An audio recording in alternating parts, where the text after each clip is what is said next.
I've been fortunate enough to be able to collaborate with and generally just hang out on Discord with a particularly talented and productive software engineer over the past few years. This person, Chao Tran, for those of you who may know him from his open source work, has helped shape a lot of my workflow over the years.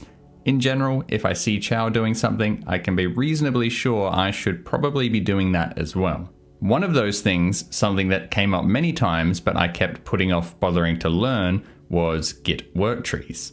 It sounded hard, and generally I could avoid the scenarios where it seemed like they were most useful. Generally, when you suddenly need to context switch away from whatever you are working on to do something else in the codebase. Maybe some kind of hotfix situation or reviewing a PR. I would generally just try to avoid those situations by attempting to get my code to a point where I could make a clean commit, or worst case scenario, I could just stash the changes.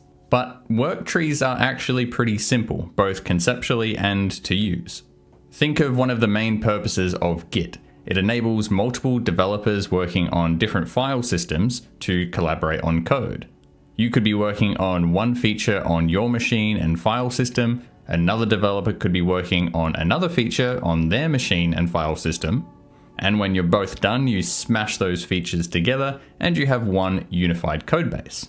To understand the problem Git worktrees address, let's focus on the problem AI creates. One that is much less avoidable than the other situations I outlined. The problem, or at least a problem, arises when you're using some kind of agentic AI process that is going to be working on a task for any non-trivial amount of time. Take my current agentic AI workflow, for example. My general process is that I design a track which outlines work to be done in phases. I then trigger my script, which will launch a new AI agent to tackle each phase in succession until the track is complete. And then a PR is opened by the agents for me to review. So feel free to drop a comment and subscribe if you're interested in me diving into this workflow more. It's more or less the same Ralph approach a lot of people have been using lately, but I've been using it to build out a lot of complex features and have been having great success with it. But for this video, let's just focus on the problem Git worktrees solve.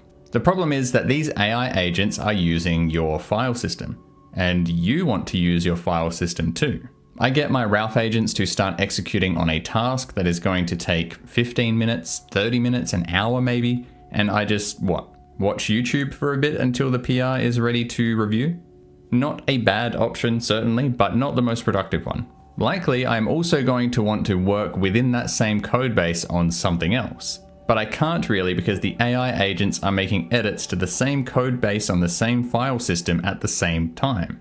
To deal with this, we can quite simply create a Git worktree. You can run this command to create a worktree manually, but personally I use LazyGit and other tools would support this as well. I can just come in here and create a new worktree based off of main.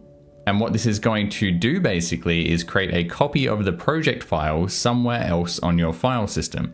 But both instances of those files will share the same Git tracking. So I have my main repo called games, and I have a sibling directory called games worktrees. And that is where I want to create this worktree. And then we can supply a name for the branch we will be working on. Keep in mind that you can't have the same branch checked out in a worktree that you also have checked out in your main project folder. I can make changes from within my main project folder, and I can make changes within my worktree folder. These two folders can work entirely independently. And when I am done with the worktree, I can easily just merge the branch from the worktree into the main repo, just as if it were a normal branch.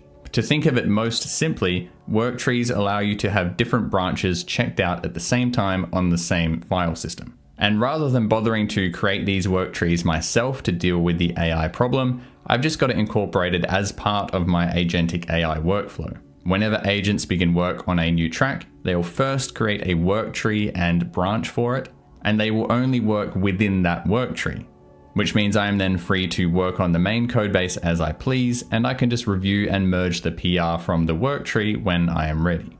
One situation that comes up a lot in this workflow is that I will want to check out the branch the agents are working on to test or review it. But if a worktree has a branch checked out, you can't actually check out that same branch. But you can check out a commit in a detached read-only state. So instead of checking out the branch itself, You can instead just check out the latest commit from that branch. So you can still easily take a look at worktree branches from within the main project directory if you want. Alternatively, especially if you wanted to make some manual changes, you could also just switch into working in the worktree folder directly. If you found this video useful, a like or subscribe before you go would be greatly appreciated, and I hope to see you back here again for the next video.